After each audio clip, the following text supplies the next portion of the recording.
नमस्कार प्रिय साथियों, मैं हूं एस्ट्रो कल्पेश कटारिया। आज आपके सम्मुख उपस्थित हुआ हूं देवगुरु बृहस्पति वक्री प्रभाव को लेकर। 4 सितंबर 2023 की शाम को 5:58 पर देवगुरु बृहस्पति मेष राशि में वक्र अवस्था में प्रवेश कर जाएंगे। वक्र अवस्था में देवगुरु बृहस्पति का काल जो है वो 31 दिसंबर 2023 तक रहेगा, यानी पूरे 141 दिन 141 डेज गुरु वक्री हो जाएंगे। गुरु जब वक्री होंगे तो कौन है गुरु? ज्ञान, शिक्षा, संतान, विवाह, ऊंचाई, ये सब के कारक गुरु, धन के कारक भी गुरु होते हैं। तो ये सारी चीज़ों में हर राशि को कहीं ना कहीं तेजी दिखने में आएगी, कहीं ना कहीं ये पावरफुल हो जाएंगे। वैसे कोई भी ग्रह जब वक्री होता है तब वो अति बलशाली हो जाता है। उसका कारण ये है कि जहाँ वो बैठता है उसका पिछला भाव, यानी कि ये पिछला भाव जहाँ बैठा है वो, और अगला भाव, ये तीनों पे उसका विशेष फल आना शुरू हो जाता है। और खास कर बड़े ग्रह जैसे गुरु, शनि, राहु, ये सारे बड़े ग्रह जब वक्री होते हैं तब उनका विशेष फल हमारी जिंदगी में होता है, क्योंकि ये सब ग्रहों के पास विशेष दृष्टियां हैं। जैसे आप देवगुरु को बृहस्पति को देख सकते हैं, जहाँ वो बैठते हैं उनकी 3 दृष्टियां हैं। जहाँ बैठते हैं उनसे 5वीं दृष्टि, उनसे 7वीं दृष्टि और यहाँ से 9वीं दृष्टि, यानी ये 3 दृष्टियां एक ये हो गई। दूसरा, जहाँ बैठे हैं यानी वक्री में पिछला घर, जो घर में बैठे हैं जो हाउस में वो, यानी जो भाव में, और अगला हाउस यानी कि अगला भाव, ये तीनों भाव को प्रभावित करेंगे। साथ ही ये 5वीं, 7वीं और 9वीं दृष्टि, यानी टोटल कुंडली में हमें राशि के हिसाब से बोलो या कुंडली के हिसाब से 6 भावों को प्रभावित करेंगे, यानी हो गए ना बली पावरफुल। अब ये गोचर का फल बेसिकली नॉर्मली खाली राशि से देखना उचित नहीं होगा, क्योंकि ये जो मैंने बताया विशेष दृष्टियां रखते हैं, विशेष बल रखते हैं और इतना पावरफुल होते हैं। बड़े ग्रह हैं जो लंबे समय तक एक राशि में रहते हैं, इसलिए ये जैसे गुरु, शनि, राहु, ये सब बड़े ग्रह का जो फल है वो सिर्फ राशि से नहीं देखा जाता, कुंडली के वर्ण हिसाब से भी देखा जाता है। जैसे कुंडली में कौन से भाव में हो, देवगुरु बृहस्पति की कुंडली में क्या पोजीशन है, वक्र अवस्था में वहाँ पे भी है कि नहीं, तो बहुत बढ़िया। नीच राशि में है, उच्च राशि में है, अंश बल से डिग्री वाइज पावरफुल है, ये सारा चीज़ देखा जाता है। उसके बाद ही कोई राशि का हम तय कर सकते हैं कि हमें क्या फल मिलेगा। जैसे कुंडली में मान लो प्लस हो, राशि से माइनस चल रहा हो तो मीडियम फल मिलेगा। कुंडली में प्लस हो जन्म कुंडली में और गोचर से प्लस चल रहा हो तो डबल प्लस, यानी बहुत अच्छा बढ़िया फल मिलेगा। कुंडली में माइनस हो और गोचर में कहीं वीक जा रहे हो तो हमें कहीं ना कहीं सावधान हो जाना है। तो ये सारा गोचर का फल बड़े ग्रहों का इस हिसाब से ही देखा जाता है। हालांकि इस टाइम देवगुरु बृहस्पति राहु के साथ में बेसिकली युति कर रहे थे।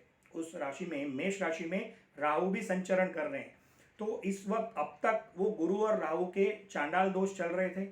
दूसरा, शनिदेव कुंभ राशि में चल रहे हैं, जो तीसरी दृष्टि से देवगुरु बृहस्पति को भी देख रहे हैं अपनी नीच दृष्टि से, यानी कहीं ना कहीं गुरुदेव को वो डाउन कर रहे थे, राहु और शनि दोनों।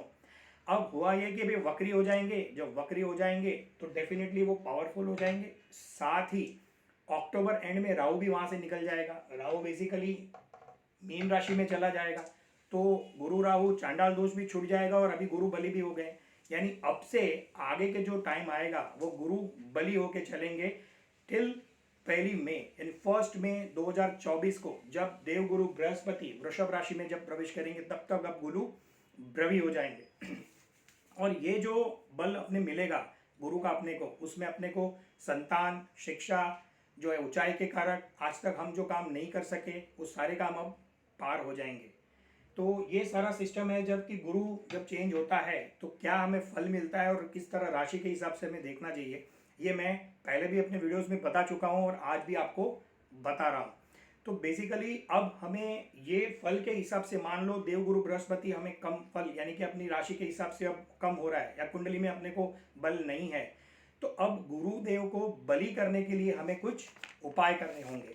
बेसिकली ये उपाय गुरुदेव का हम करेंगे तो उससे हमारे गुरु बलि हो जाएंगे और हमें अच्छा उनका साथ मिलेगा। सबसे पहले ये उपाय है कि अपनों से बड़े जो होते हैं उम्र में, बुजुर्ग लोग हैं या जो जैसे ब्राह्मण लोग हो गए, वो सबको अपने को मान सम्मान करना है, रिस्पेक्ट करना है, इससे देवगुरु बढ़ते हैं। केसर का तिलक आप रोज लगाइए, जिससे भी गुरुबल बहुत अच्छा बढ़ेगा।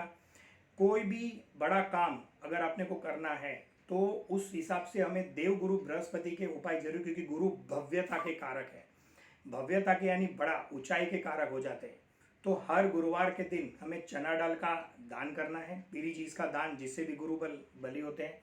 हर गुरुवार को आप देव गुरु बृहस्पति का व्रत कर सकते हैं, जिससे आपको बहुत बड़ा फायदा हो जाएगा। दूसरा ये कि आप किसी को कोई वादा नहीं करें, कि अगर वादा करते हैं तो उसको निभाइए, क्योंकि अगर वादा हम नहीं करते और तोड़ते हैं उससे भी देव गुरु बृहस्पति कमज़ोर हो जाते हैं। तो हमें ये चीज़ का भी ध्यान रखना पड़ेगा। हर रोज़ हो सके तो आसपास के कोई मंदिर में जाइए, वहाँ साफ सफाई कीजिए, उससे भी देव गुरु बृहस्पति बली हो जाते हैं। केले की झाड़ को जो होता है उनकी पूजा करिए, तो उनसे भी देव गुरु बृहस्पति हमें बहुत बढ़िया फल देंगे।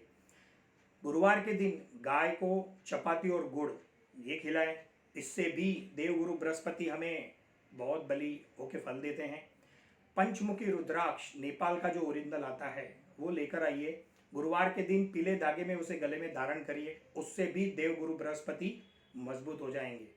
और साथ ही और एक उपाय जो है, गुरुदेव का मंत्र, देव गुरु बृहस्पति का बीज मंत्र, ओम ग्राम ग्रीम ग्रोम सह गुरुवे नमः, इस मंत्र की 76,000 जप संख्या यानी 76,000 टाइम्स ये मंत्रों को जैसे आप जमे, रोज 3 माला या 5 माला उस हिसाब से करिए, उस हिसाब से भी गुरुबल डेफिनेटली बढ़ता है। हालांकि ये अक्टूबर के बाद, जैसे कि मैंने कहा, गुरु राहु की युति जो है वो स्प्लिट हो जाएगी, अलग हो जाएंगे, तो गुरु डेफिनेटली बली हो जाएंगे जो अब तक नहीं थे, क्योंकि राहु के साथ युति थी, चांडाल दोष और शनिदेव की दृष्टि उसके ऊपर थी। तो अब ये सारे काम बनेंगे जो आपने सोचा है। आशा करता हूँ ये सारे उपाय जो गुरु के मैंने बताए वो आप करेंगे और आपके देव गुरु बृहस्पति को बली करेंगे। और किसी को भी कोई भी कुंडली का अध्ययन या कुछ भी डिस्कशन करना हो, आप मुझसे एस्ट्रो कल्पेश कटारिया के नाम से फेसबुक में जुड़ सकते हैं, और कोई भी आप जो कंसल्टेशन करना है आप फीस देकर कंसल्टेशन करा सकते हैं। आशा करता हूँ ये सारे गुरु उपाय करेंगे और आप सबको देव गुरु बृहस्पति अच्छा आशीर्वाद मिले उनसे, और आप अच्छी जिंदगी में उनकी तरह गुरुदेव बृहस्पति जो ऊंचाई के कारक है, आप सब ऊंचाई के कारक होके हुए उस ऊंचाई को अचीव करें, प्राप्त करें। ये देव गुरु बृहस्पति के चरणों में प्रार्थना। नमस्कार।